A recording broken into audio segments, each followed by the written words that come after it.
नमस्कार.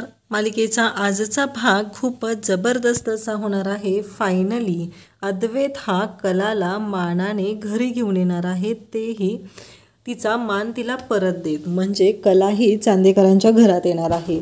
पण अशी कोणती गोष्ट घडते, नक्की पेढीला आग का लागलेली असते आणि अद्वैत स्वतःच्या हाताने कलाला पेढा का भरवतो, हे सगळं आपल्याला पाहायला मिळणार आहे. त्यासाठी आजचा हा व्हिडिओ शेवटपर्यंत पहा. तर इकडे अद्वैत सरोजला भेटायला आलेला असतो. तर अद्वैतला सरोजला म्हणतो की हां आई, तू बोलवलंस मला. तेव्हा सरोज म्हणते की हो, अरे आपलं काही बोलणंच होत नाही आहे ना, बऱ्याच दिवसात काही बोलणं झालं नव्हतं. म्हणजे मला खरंच तुझ्याबद्दल खूप राग आला होता. तू त्या मुलीला इतका रिस्पेक्ट देतोय, कशासाठी हे? पण आज पण बघितलंस ना तू, आबांनी सांगितलं म्हणून नैवेद्याचं ताट घेऊन तिच्याकडे गेला, जेवणाचं ताट घेऊन गेला. तिनं काय केलं, तिनं बनवलेल्या पोळीतला एक घास खाल्ला आणि ताट माघारी पाठवलं. तेव्हा अद्वैत म्हणतो की आई, हे मी आबांसाठी करत आहे. मग सरोज त्याला विचारू लागते, मग तू मागच्या वेळेस मला का सांगितलं नाहीस हे सगळं? तेव्हा अद्वैत सरोजला सांगू लागतो की आई, तू कशी आहे माहिती आहे ना, तू स्ट्रेट फॉरवर्ड आहे. माझ्या डोक्यात आलं होतं मी तुला सगळं सांगावं, पण तू जर आबांना जाऊन सगळं सांगितलं असतं तर मग खूप अवघड झालं असतं ना, त्यामुळं मी तुला काही सांगितलं नाही, असं अद्वैत स्पष्टपणे सरोजला सांगत असतो. सरोज म्हणत असते, पण अद्वैत तुला असं वाटत नाही आहे का, तू मला जर ह्या गोष्टी आधी सांगितल्या असत्या तर सगळं सॉर्ट आउट करता आलं असतं? तेव्हा अद्वैत म्हणतो, हो आई बरोबर आहे, सगळं सॉर्ट आउट करता आलं असतं, पण प्रॉब्लेम पण तेवढेच क्रिएट झाले असते ना. कारण तू जर रागाच्या भरात आबांना सगळं खरं सांगितलं असतं तर आबांना त्या गोष्टीचा त्रास झाला असता. तर अद्वैतचं असं म्हणणं असतं. आणि त्याचबरोबर अद्वैत सरोजला म्हणत असतो की आई ठीक आहे, असं तो बोलत असतो. त्यानंतर आपल्याला पाहायला मिळतं की इकडे रजनी कलाकडे आलेली असते. कलाला स्टूल देते आणि कलाला म्हणते की कला, तू ह्या स्टूलवर बस ना. तेव्हा कला म्हणू लागते की नाही रजनी मॅडम, तुम्हाला माहिती आहे ना. तेव्हा रजनी म्हणते की कशासाठी एवढं सगळं करतेस, काय चाललंय तुझं हे, कशासाठी एवढा हट्ट, एवढी उपाशी राहिलेस, निर्जळी आहेस, तू काहीच खाल्लेलं नाही आहे. तेव्हा कला म्हणते की काय करू, कारण ज्या व्यक्तीच्या नावाने मी कुंकू लावते, जी त्याच्या नावाने या घरामध्ये राहते, या घराने मला कधीच आपलंसं केलेलं नाही. मी प्रत्येक वेळेस माझ्या बाजूने प्रयत्न करण्याचा पूर्ण प्रयत्न केलेला आहे, पण या घराकडून मला काहीच भेटत नाही आहे. म्हणजे मी ज्या नवऱ्याला माझा म्हणून आले या घरामध्ये, पण तोच आपला नाही आहे. तेव्हा रजनी तिचं दुःख सांगू लागते. ती म्हणू लागते की बरोबर आहे कला, तुझं म्हणणं पटतंय मला, कारण तसं घर घुसमटत राहणं किती अवघड असतं हे मला माहिती आहे, असं ती बोलत असते. कला म्हणते, कसला संसार आणि कसलं काय, कारण ज्याला नवऱ्यालाच माझ्याबद्दल काय वाटत नाही आहे, ज्या नात्यामध्ये प्रेम विश्वास आपुलकीच नाही आहे, ते कसलं आलं आहे नातं, असं कला बोलत असते. रजनीलाही ह्या गोष्टी पटत असतात.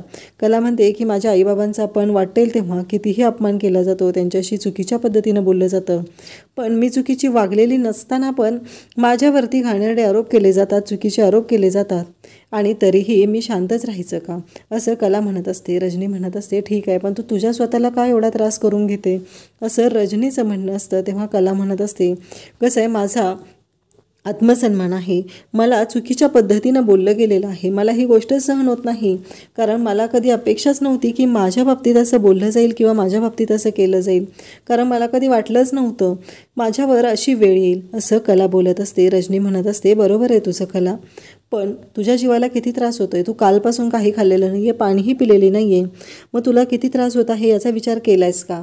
तेव्हा कला म्हणते की रजनी मॅडम, तुम्हीही दमला असाल, तुम्हीही आराम करा. तेव्हा रजनी म्हणते, हो आज जरा तू नव्हतीस ना, त्यामुळं माझ्यावर कामाचा लोड पडला, ठीक आहे, पहिली माळ होती, उद्यापासून होईल व्यवस्थित. तेव्हा कला तशीच कुडकुडत तिथंच उभी असते. आणि त्याचबरोबर अद्वैत मात्र कलाला वरून पाहत असतो आणि त्याला वाटत असतं की ही किती माजुरी आहे, एवढा हिला त्रास होत आहे पण माघार काही घेत नाही आहे ही. शेवटी अद्वैतलाच दया येते आणि अद्वैत एक ब्लँकेट घेतो आणि कलाकडे येऊ लागतो. कलाला ती ब्लँकेट देतो आणि म्हणतो, हे घे.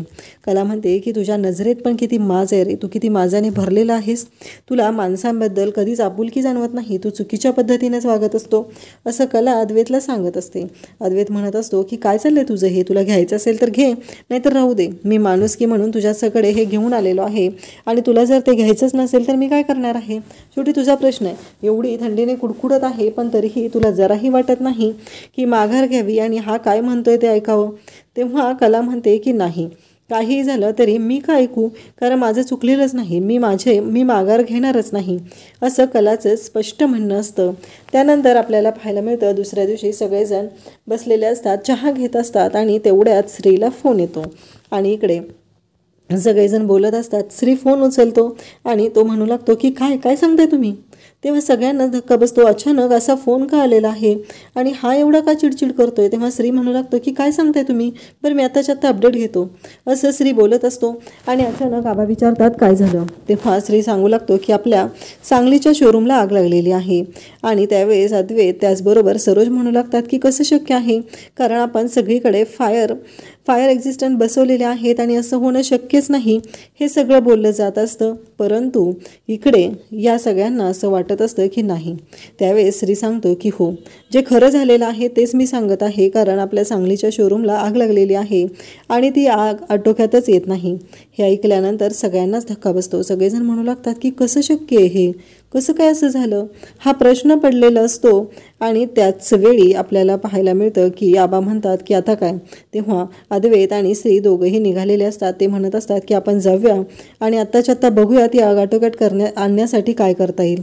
आबा म्हणू लागतात की थांबा, घरातली लक्ष्मी घराच्या बाहेर आहे, नवरात्र बसलेला आहे आणि ही आग कशीही तुम्ही कंट्रोल करण्याचा प्रयत्न केला तरी ती कंट्रोल होणार नाही. या भाषेमध्ये आबा बोलत असतात. तेव्हा सगळ्यांनाच धक्का बसतो. आबा असं काय म्हणत आहेत. तेव्हा आबा सांगतात की मला अंबाबाईनं दिलेला संकेत आहे आणि मला अंबाबाईने सांगितलेलं आहे की काहीही झालं, म्हणजे अंबाबाईचा संकेत कधीच चुकीचा ठरू शकत नाही. घरच्या लक्ष्मीला तुम्ही घराच्या बाहेर ठेवलेला आहे आणि तुम्ही आता हे सगळं जे काय करत आहात त्याचा काहीही फायदा होणार नाही. श्री त्याचबरोबर अद्वैत तिथलं CCTV फुटेज मागून घे, सानेंना फोन कर, या सगळ्या गोष्टी बोलत असतात. पण आबांचं मात्र एकच सुरू असतं की जोपर्यंत तुम्ही घरच्या लक्ष्मीला या घरामध्ये आणत नाही तोपर्यंत ही आग कंट्रोलमध्ये येणार नाही. हे सगळं आबांचं बोलणं असतं. तेव्हा मात्र सगळ्यांना धक्का बसतो. सगळेजण म्हणू लागतात की कसं शक्य, अशा कोणत्याही गोष्टीवर आमचा विश्वास नाही. आणि आबा सरोजकडे पाहतात आणि म्हणतात जोपर्यंत त्या मुलीला तुम्ही घरात आणत नाही, सुनेला घरात आणत नाही, तोपर्यंत मी तुम्हाला कोणालाही घराच्या बाहेर पाऊल टाकू देणार नाही. आता असं आबा बोलल्यानंतर सगळ्यांनाच धक्का बसतो. सगळेजण पाहत राहतात की नक्की काय झालेलं आहे, हे का होत आहे, हा प्रश्न पडलेला असतो. पण आबा मात्र त्यांच्या निर्णयावरती ठाम असतात. आबा म्हणत असतात की काहीही झालं तरी घरची सून जोपर्यंत या घरात येत नाही तोपर्यंत मला माहिती आहे, मला देव्याईनं दिलेला संकेत आहे, मला देव्याईनं सांगितलेलं आहे, अंबाबाईनं सांगितलेलं आहे की घरची लक्ष्मी घराच्या बाहेर आहे आणि म्हणूनच हे सगळं झालेलं आहे. तुम्ही कितीही आग कंट्रोलमध्ये आणण्याचा प्रयत्न केला तरी ती कंट्रोलमध्ये येणार नाही. अद्वैत, तू माझं ऐकणार आहेस की नाही. आत्ताच्या आत्ता बाहेर जा आणि ती सुनबाईला घरात घेऊन ये. जोपर्यंत तू सुनबाईला घरात घेऊन येणार नाहीस तोपर्यंत ती आग काही कंट्रोलमध्ये यायची नाही, एवढं लक्षात ठेव, असं आबा बोलत असतात. आबांनी असं बोलल्यानंतर इकडे आबा भडकलेले असतात, एवढे वैतागलेले असतात. मग अद्वैतकडे काहीच पर्याय राहत नाही. मग अद्वैत हा कलाला आतमध्ये आणण्यासाठी बाहेर जातो आणि कलाकडे जात असतो. तेव्हा सरोज म्हणत असते की नाही अद्वैत, तू जायचंच नाहीस.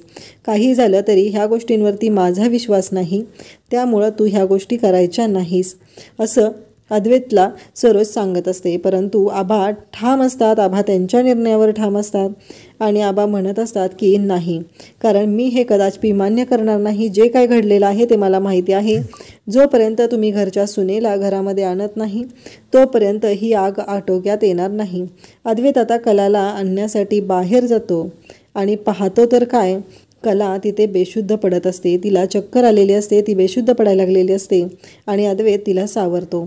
परंतु अद्वैतच्या डोक्यात भीती असते, आपण हिला सावरत आहोत, आपण हिला उचलून घेत आहोत, तर आता घरात गेल्यानंतर काय होणार हा प्रश्नही त्याच्या पुढे असतो.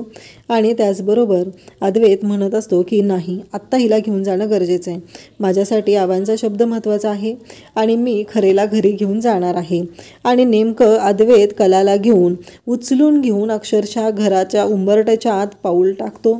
आणि त्याच वेळी सगळ्यांच्या समोर येतं ते म्हणजे की अद्वैतने घराच्या आत पाऊल टाकले आणि तेवढ्यात श्रीकांतला फोन आलेला असतो की आग कंट्रोलमध्ये आलेली आहे. आबा म्हणतात, बघितलं, मी सांगितलं होतं ना, सुनबाईला घरात घेऊन या, घरची लक्ष्मी तुम्ही घराच्या बाहेर ठेवलेली आहे, सुनबाईला घरात आणताच आग कंट्रोलमध्ये आलेली आहे. मी जे सांगत होतो तेच खरं निघालेलं आहे ना, असं आबा सगळ्यांना सांगू लागतात. आबा सगळ्यांना म्हणत असतात की आता लक्षात आलं ना तुमच्या काय आहे ते. आणि श्री मात्र पाहतच राहतो आणि श्री हे म्हणत असतो की आता कंट्रोलमध्ये आलेले आहे आणि आपल्या शोरूमचं कसलंही नुकसान झालेलं नाही, हे सगळं बोललंच जात असतं. आता कलाला आत आणलेलं आहे तेव्हा रजनी, आबा सर्वजण कलाला उठवत आहेत, काय झालं काय झालं. पण रोहिणी मात्र म्हणत असते की बघितलं का सरोज वहिनी, शेवटी तुझ्या मुलाने काय केलं ते, आणि हिची नाटकं बघितली का. तेव्हा कलासाठी पाणी घेऊन अद्वैत येतो आणि तिच्या तोंडावर पाणी टाकतो, तरीही कला काही उठत नसते. तेव्हा रजनी कलाला उठवण्याचा प्रयत्न करत असते. त्याचबरोबर अद्वैत ही कलाला म्हणत असतो की खरे उठ खरे उठ.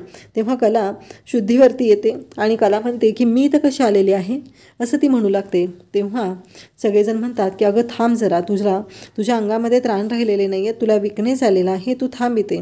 कला म्हणते की नाही, हे शक्यच नाही, मी जाणार आहे, कारण मला हे माहिती आहे की माझी चूक नसताना माझ्या बाबतीत जे घडलेलं आहे ते मी मान्य करणारच नाही. मी जर आत्ता आले तर याचा अर्थ असा होतो की मला चक्कर आलेली होती, मी बेशुद्ध पडलेले होते आणि मला चांदेकरनं आणलेलं आहे, म्हणजे मी माझे सगळे गुन्हे माफ केलेले आहेत, त्यामुळं मी बाहेरच जाणार आहे, मी इथे थांबणार नाही, असं कलाचं म्हणणं असतं.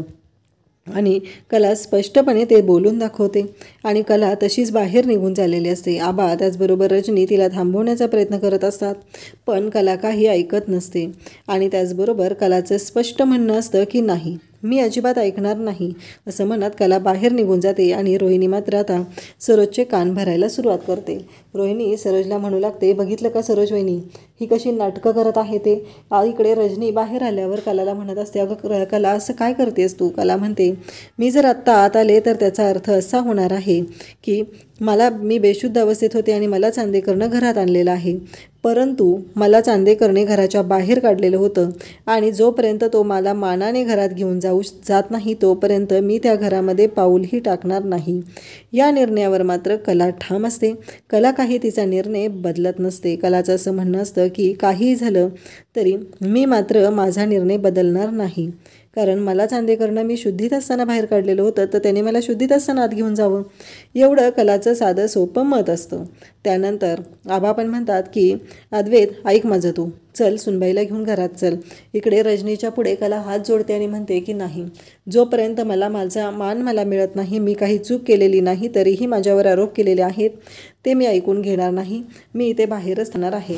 कलाची अवस्था बिकट झालेली असते. सगळेजण कलाला समजवत असतात, पण कला मात्र ऐकायलाच तयार नसते. कलाचं असं म्हणणं असतं की काही झालं तरी मी मात्र ही घरात येणार नाही. शेवटी अद्वैत कलाच्या जवळ येतो आणि म्हणतो की चल. कलाला म्हणतो की चल, मी तुला तुझ्या मानाने घरामध्ये घेऊन जात आहे, असं कलाला सांगत असतो. पण कला मात्र ऐकतच नसते. कला म्हणत असते की माझी काहीही चूक झालेली नाही. सरोज म्हणत असते की चल अद्वैत, बाद झालं, हिच्या नादी लागायची काय गरज आहे. रोहिणी मात्र इकडे सरोजचे कान भरत असते. सरोजला म्हणत असते की बघितलं का हिची कशी नाटकं चाललेली आहेत, आता अद्वैत ऐकणार म्हणजे ऐकणारच हिचं, म्हणून हिचं हे सगळं चालू आहे, असं ती बोलत असते. आणि तिला असं वाटत असतं की आपण कान भरायचे आहेत. आणि त्याचबरोबर इकडे मात्र कला रोहिणीला सरोज सांगते की तू बंद कर, तू माझे कान भरू नकोस, कारण मला माहिती आहे अद्वैत कसा आहे आणि तो कशासाठी हे सगळं करत आहे. आणि त्याचबरोबर इकडे सरोज पाहतच राहते. शेवटी अद्वैत कलाच्या जवळ जातो, तिच्या खांद्यावर हात ठेवतो आणि म्हणतो की चल, मी तुला मानाने घेऊन जाणार आहे. आणि त्याचबरोबर हे सगळं जेव्हा घडतं तेव्हा रोहिणी पुन्हा सरोजच्या जवळ येते, पण अद्वैत मात्र त्याच्या निर्णयावर ठाम असतो. सरोजचे कान रोहिणी भरत असते. तेव्हा सरोज म्हणते की तू गप्प बस, हे सगळं अद्वैत आबांसाठी करतोय, तुला माहीत नाही आहे यातलं काहीच, असं म्हणत तिला गप्प करते आणि दोघीजणी गप्प राहतात. त्यानंतर आपल्याला पाहायला मिळतं की आता कलाला घेऊन अद्वैत घरामध्ये चाललेला असतो. आबा म्हणत असतात की जोपर्यंत घरची लक्ष्मी घरात येत नाही तोपर्यंत आपल्या घरातलं चैतन्य परत येणार नाही. काहीही झालं तरी घरची लक्ष्मी घरात आली पाहिजे आणि त्याशिवाय ह्या सर्व गोष्टी घडणार नाहीत, असं आबांचंही म्हणणं असतं. आणि अद्वैत कलाला घेऊन घरात येत असतो. आता घरात कलाला घेऊन तो येत आहे म्हणजे अद्वैतने कलाची काहीही चूक नाही ही गोष्ट मान्य केलेली असते, म्हणूनच अद्वैतने कलाला घरात घेतलेलं असतं, हे इथे स्पष्ट होतं. त्यानंतर आबांना लगेच श्री सांगू लागतो की आबा, तुम्हाला माहिती आहे का, आता सगळी परिस्थिती ही आटोक्यात आलेली आहे आणि सगळं जे आपलं नुकसान होणार होतं ते सगळं टळलेलं आहे, आपलं कोणतंही नुकसान झालेलं नाही. सगळी परिस्थिती आटोक्यात आहे हे सगळं तो आबांना सांगत असतो. आबा म्हणत असतो की मी तुम्हाला सांगितलं होतं, मला अंबाबाईचा संकेत आलेला असतो आणि अंबाबाईचा संकेत आलेला आहे म्हणूनच हे सगळं घडत होतं, पण तुम्हाला कोणाला माझं काहीच ऐकायचं नाही असं अद्वैत सांगत असतो. आणि त्याचबरोबर अद्वैतला आबा सांगत असतात. आबांचं बोलणं ऐकल्यामुळंच अद्वैतनं हा निर्णय घेतलेला असतो आणि तो कलाला घरामध्ये घेऊन चाललेला असतो. कलाला घरात घेऊन आल्यानंतर रजनीने पाणी आणलेलं असतं. रजनी तिला पाणी देत असते. तेव्हा आबा म्हणतात की थांब रजनी, तू पाणी नको पाणी देऊ, कारण काही झालं तरी अद्वैतने स्वतःच्या हाताने तिला ते पाणी दिलं पाहिजे. आणि अद्वैत मग कलाच्या जवळ येतो, तो ग्लास घेतो आणि म्हणतो की रजनी काकू, तो ग्लास दे माझ्याकडे, आणि कलाला तो पाणी पाजतो. तेव्हा रोहिणी पुन्हा सरोजला म्हणू लागते, बघितली ना नाटकं काय चाललेली आहेत, शेवटी तुझा मुलगा तुझ्या जवळ आलेला होता ना, म्हणूनच हे सगळं तिनं केलेलं होतं. तिला मात्र तुझा मुलगा तिच्या जवळ हवा आहे म्हणून हे सगळं चालू आहे. तुझा मुलगा तुझ्यापासून तिला तोडायचा आहे, हे सगळं ती बोलत असते. आणि त्यावेळेस आता अद्वैत कलाला पेढा भरवतो आणि कलाला म्हणतो की खा. कला मात्र थोडासाच पेढा खाते. तेव्हा रजनी म्हणते, कालपासून तू काही खाल्लेलं नाही आहे, तू अख्खा पेढा खा, जरा गोड खाल्लं तर तुला बरं वाटेल. हे सगळं बोललं जातं. आणि त्याचबरोबर इकडे अद्वैत कलाला तो सगळा पेढा भरवतो आणि त्यावेळेस आबा सगळ्यांच्या समोर जाहीर करतात, आता आपली सुनबाई घरात आलेली आहे, त्यामुळं आता या घरात आजच्या आरतीचा मान हे कलाला असेल आणि कला घरची आरती करणार आहे. आबांनी जाहीर केलेलं असतं आणि आबा म्हणालेले असतात की आता खरं घर वाटायला लागलेलं आहे, घरातलं चैतन्य परत आलेलं आहे असं आबा बोलत असतात. आणि आता कलाला आरतीचा मान आबांनी दिलेला आहे. कलाच्या हस्ते आरती होणार आहे आणि सरोजला मात्र राग आलेला असतो आणि आरती झालेली असते. कला अद्वैत दोघांनी आरती केलेली असते. देवी आईची आरती होते आणि मग आबा तिथून तसेच निघून चाललेले असतात. आणि तेव्हा मात्र एक गोष्ट घडते, ती म्हणजे तिथे सरोज आबांशी बोलण्याचा प्रयत्न करत असते, परंतु आबा मात्र सरोजचं ऐकायला तिथं अजिबात थांबत नाहीत. आबा मात्र तिथून तसेच निघून जातात. तेव्हा सरोज म्हणते की तुम्ही जर माझ्याशी बोलणार नसाल तर या घरातली एकही व्यक्ती कलाशी बोलणार नाही. असं बोलल्यानंतर आबांना खूप राग येतो आणि आबा मागे फिरून पाहत आहेत. सरोजने हा निर्णय घेतलेला आहे, पण आबांना त्या गोष्टीचा खूप राग आलेला आहे. आबा आता सरोजला काय उत्तर देणार हे आपल्याला पाहायला मिळणार आहे. अशाच अपडेटसाठी चॅनलला सबस्क्राईब करा. थँक्यू.